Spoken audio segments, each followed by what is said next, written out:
Hello Rapbags, it's Joe Plays Games. Welcome to the Access Show, your daily look Monday to Friday at everything early access. Brand new games coming out, games in development, as well as favourite updates for your favourite games I'm playing on my channel and the ones that you guys are enjoying. Today though, we're going to be talking about games that come to Nintendo Switch. Ark Survival Evolved has officially announced it's gone gold. It's going to be coming to the Switch. I broke this news to you months and months ago when they unveiled it at a GDC conference. Well, it's finally happening. It's come to Switch. Surprisingly, they're going to go into the details about that, but also going to be talking about some other games that you might not know are coming to Switch, are being ported over. Can the Switch really handle these beefier games meant for the Xbox One and the PlayStation 4? Who knows? We'll have to see when we get hold of some of these brand new ones coming out. Also going to be taking a look at Kingdoms of Amoulou. Do you remember that game? It got published by EA Games way back when. It was made by the creators of this and that and everything else. Loads of hype surrounding it. It was a good RPG on the Xbox 360 and the PS3. It went defunct. The company that was running it basically ran out of money, got into all sorts of financial trouble. Well, the rights for that game have just been bought by THQ Nordic. They've been hoovering up lots of titles, lots of IP and redoing them, remastering. They are the owners of the Darksiders trilogy as well. So could we see a Kingdoms of Amoulou sequel or brand new game set in that universe? That's pretty interesting to me. So come with me, it's the Access Show, let's go. Okay, so it was a good few months ago that Wildcard announced, surprisingly, that the Ark was coming to the Switch. Now, why is this a surprise? If you've never played Ark, you're pretty new to my channel, or you've never seen any of my Ark content. Ark is a really intensive game. It is incredibly intensive. Even on a PC, you need a really good computer to get the maximum out of it. You can play the game for sure on a medium computer, and of course you can play it on a normal Xbox or normal PlayStation. But it truly does have some really high-res textures, a lot of processing power, and it requires a lot of RAM. So frequently, it's considered that Ark is just a bit of a beast. It's an OP beast. The Unreal Engine overall is a bit of a beast because it can render so much and you can do so much with it. It really is a more demanding system. And so any console, any platform that uses it really does have trouble sometimes. So the idea of Nintendo Switch, which has proven historically already to be a lesser machine than a PS4 and the Xbox One in terms of processing power and in terms of graphical fidelity, the idea it can handle Ark Survival Evolved is making people go nuts. Now you may not see it, but on the Ark forums and in the Ark community, the idea that this, quite frankly, unoptimised game, still over a year over release, is not in a very good state on consoles or PC, it's coming to another platform, makes a lot of the community quite angry. There are a number of problems and issues long standing with the game, and it does look like they're going to be wholesale transported to the Nintendo Switch version. Now, does any of that matter? If you're a brand new person to the Ark Survival Evolved world, maybe you've seen it in videos, you've just never had an Xbox or PS4, the idea of playing it on the move is really going to excite people. I'm not going to lie, I'm a little bit excited about being able to play it on the move. And certainly while the mobile does have some strengths, it's not my go-to gaming device. The last game I played on my mobile, I'm pretty sure, was Candy Crush, and that was about 4 years ago. Now, the creator of Ark Survival Evolved, Jeremy Stieglitz, came out on Twitter. He hasn't been on Twitter in absolute months, but he decided to tweet this last night. Comes up for air, finally. Ark Survival Evolved for the Nintendo Switch has gone gold. Finally? We didn't even really know it was that close to being made. Yay, it's much fun on the go, and just adds to survive the Ark page. Now, depending on what kind of site you go to, Nintendo Switch Ark is going to be coming much sooner than you think, or it may not be here until the end of the year. This post from segment.com listed the game coming out as December the 31st, but that is usually a bit of a placeholder as not many games come out on that day. Now, these are actual screenshots of the game in action on Nintendo Switch. And to all intents and purposes, it looks pretty similar to what you would find on a normal Xbox or a PS4.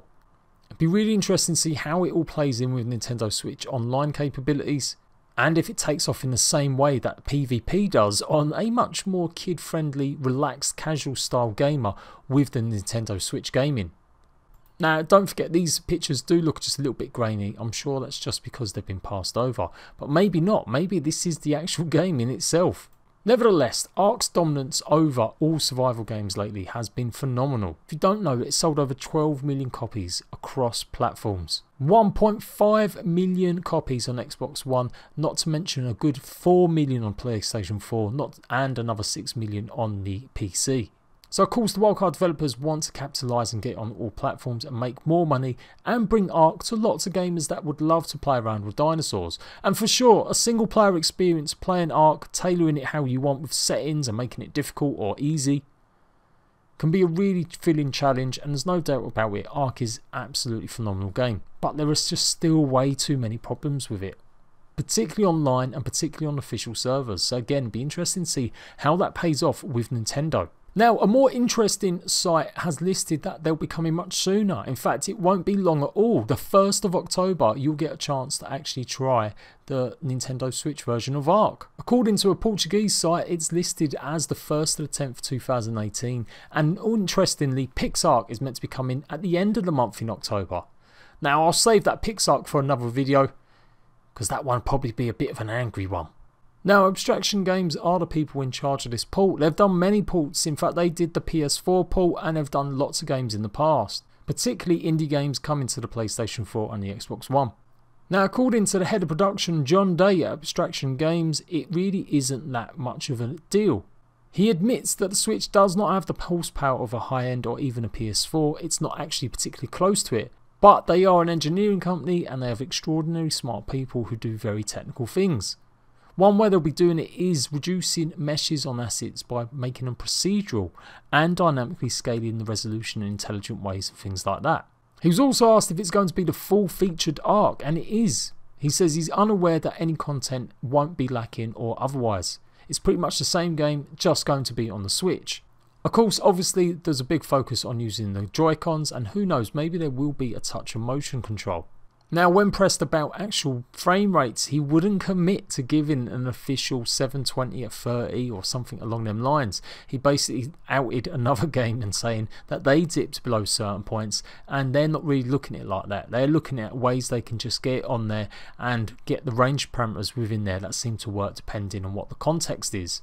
He says there are a lot of places where they can reduce the number of triangles in a given asset and it doesn't really look significantly different, although it's got a way fewer of them in it, so there are opportunities like that. There are plans to use the touchscreen on Switch, and development is nearly finished as it's very far along and the team is in the final stages of getting that done. So this interview was from around 2, maybe 3 weeks ago nearly, so it really hasn't taken long for the game to go gold. And since the creator is spouting hyperbole about it on Twitter, it does look likely we're going to get the Switch much closer than at the end of the year. As I mentioned earlier, this will piss off a significant portion of people on Ark Survival Evolved. To just demonstrate some of the issues and problems, there are still huge mega rubber banding, there was lots of lag on official servers to do with building huge bases, and the caps, the way that you play the game with the dinosaurs, there are level caps or they're caps on how many dinosaurs you can have.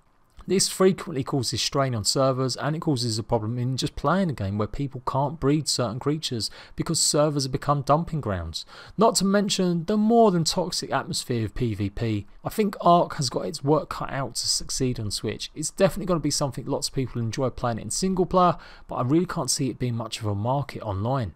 So there we go, it's coming to the Switch, like it or not. Will you be picking it up? I certainly will be giving it a try. I've got a Switch and honestly I've not used the Switch for more than just playing Just Dance with my daughter. So it'd be good at last to actually get a game I really want to play. I know there are lots of games of course I could play, but I do have to value about whether or not I can put content on that game on my channel.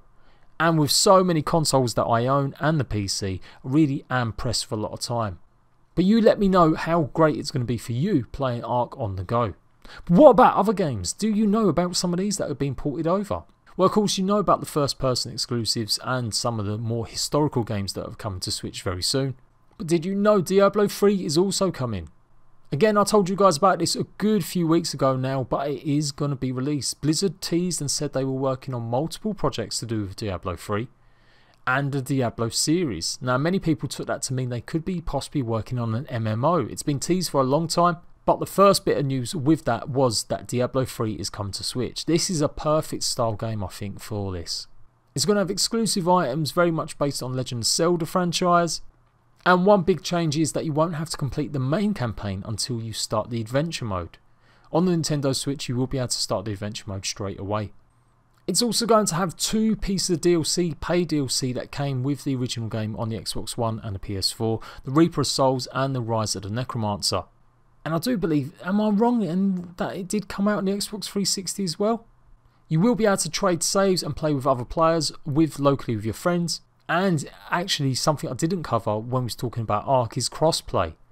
Now it says it's not going to be happening for Diablo 3, and I really don't think that's going to be happening for Xbox or PS4. Considering the only crossplay that is available is Windows 10 and Xbox devices, don't expect to see any crossplay between Nintendo Switch and Ark on Xbox or the PS4. Now another surprising game that you may have forgotten about is coming to Nintendo Switch is Warframe. Now there's no release date yet, it only got announced in July, but it is looking likely we hopefully will get this before the end of the year. Now of course Warframe is free to play on the PS4 and Xbox One and PC. And obviously it's going to be the same on Nintendo Switch. I wouldn't expect too many changes for that game either. It does look like it's going to be the wholesale port. Nintendo Switch has got a decent selection of games coming up through September and October. Things like FIFA 19, Dragon Ball FighterZ, as well as more indie game classics like Gone Home and Undertale. Then comes October with some real first party exclusives like Super Mario Party. But again, the indie games are strong. Child of Light is a fantastic little game that's been around for a number of years on different consoles and devices. And of course Dark Souls Remastered is probably the big one that I've told you guys multiple times now is coming to Nintendo Switch on October the 19th. And we've even got Everspace coming in December, so real big selection of different titles all being ported over. And in 2019 we've got games like Trials, and big hitters that we have no release dates on yet, but Bayonetta 3, Metroid Prime 4, new Yoshi game and Fire Emblem Three Houses. Of course one of the big huge ones from the QuakeCon announcement was that Doom Eternal is going to be coming to Nintendo Switch as well. Lots of indie games and lots of early access games are all coming to Nintendo Switch. Saints Row the Third is also coming. And real indie hits on PC like Slay the Spire. Terraria also is making an appearance next year too. So the future of Nintendo Switch is pretty healthy, and it's good to see lots of these games are going to be making it over. So they're not just going to be the home of indie games porting over, but there's some real big hitters coming to Nintendo Switch. Now moving on to Kingdoms of Amalur: Reckoning, to give it its full title, came out 6 years ago. It was surrounded a lot of hype and it did pretty well for itself. I do believe it sold 1 million copies. They had lots of writers from fantasy genres come in, and it was very much a fantasy RPG game. You could play it in third person and there was just lots of stuff going on. Lots of weapons, lots of magics, lots of different ways to play and be. Lots of combo. It was a real action RPG game too. It had a huge story, a massive map. Loads of DLC and expansions hit it as well, but it kind of flopped for the developers. It didn't make as much money as it needed, or the developers were just a bit dodgy. 38 studios, I do believe, basically took out a huge massive loan to pay off certain things, and they just couldn't pay it back to the people they paid the loan to, which happened to be the state of Newark in, I do believe, America or Jersey. So they got the state to fund them making this game, and it turns out they couldn't pay them. So a big legal battle ensued. In the end, Kingdoms of Amalur ended up being wound up. The company went bankrupt, they had to sell their assets, and it was believed the assets were kind of in just limbo. No one had really come forward and bought any of them, and so they've just been sitting on the shelf for nearly 7 years now. But THQ Nordic are pretty good at revitalising brands. Now, according to different posts, we've got that they're working on official sequels, so it won't be just a remaster, but it will be a sequel, and that was in the works. EA were very receptive. They were the publishers, although they weren't true publishers in the normal sense. They weren't hands-on publishers. They were literally just dealing with PR and promo. But the sequel never happened because the company went bankrupt, and so it does look like if THQ want to do a sequel, they may need permission from EA first. So it does look like THQ could make sequels, but they may still need some sort of permission from EA to use certain assets. And if they do want to do a remaster of Kingdoms of Amalur, which I think would go down pretty well if it's a proper remaster, they would have to get permission. So it's going to be a while. Don't expect it in the next year, but they work pretty quick. Maybe in the next 18 months, maybe by next winter time, or maybe the start of 2020, we could see a remastered version. Although by then, who knows, maybe the PS5 and the Xbox 2 will be announced. So there you go guys, what do you think about that? Are you really convinced that Ark's going to run well on Nintendo Switch? A lot of you guys from the comments from previous videos and just in social media really aren't that convinced. I really don't think it's probably the best idea they've ever had. But then again, it brings Ark, which is an amazing game, to lots more people. So if it runs a little bit buggier, or maybe it doesn't look as good, does that matter? We've seen how popular it is on mobile, how amazing people are really taking to that game, even though the graphics are quite frankly, you know, not that great. But that's the idea. People just really love the game, so maybe it doesn't really matter. I'm excited by some of them other games coming out as well, though. It'd be interesting to see where the Switch can take it and the limits that these developers can push the ports over from these consoles onto the Switch. Let me know in the comment section what game you desperately want to see on the Switch, realistically, and we'll discuss that and talk about it. And Kingdoms of Amoulou. Wow, so fingers crossed, guys, fingers crossed. It's going to take a while, but we may see a sequel to this game. I'd be well up for that. I was enjoying the first one. There was a lot of stuff going on, a lot of other games. I didn't really get a chance to complete it, and it was huge. It was massive. It had all sorts of loot drops in it, different types of loot. A bit like Borderlands in terms of the guns and items you could use or find. Lots of different types. So it'd be interesting to see where they take that from there. Is it going to be an MMO? Is it going to be a straight up remaster? We're not too sure. As you can see, the devs are pretty cautious. And that is it for another Access show. Just to let you guys know, if you want to support and help me, you can go and fund me on Patreon. Just $1 a month really helps me out. Or sponsor me on YouTube. I've got a sponsor button. Well, I think it's something else now. I think it's literally just give me money. I don't know if that button's called give me money. I'm sure it's not, but I don't think it's called sponsor anymore either. But it's there. Go and click on it if you want. You get all the same features that someone on my $5 Patreon tier gets. So if you want to come join my Ark servers, my Conan Exile servers, or just get behind the scenes looks at stuff and exclusive stuff on Patreon, come and do it that way. Or like I said, join via YouTube or even Twitch. You all get the same benefits whatever way you do it. I am Jade Plays Games for all the early access news, the best news information about games coming out and updates that are hitting. Make sure you've got notification bell on. It's really been buggy lately, so please help me out. Make sure you stay followed to me on social media, and I'll be enough of this begging bullshit. I'll see you rat bags for another Access show very soon.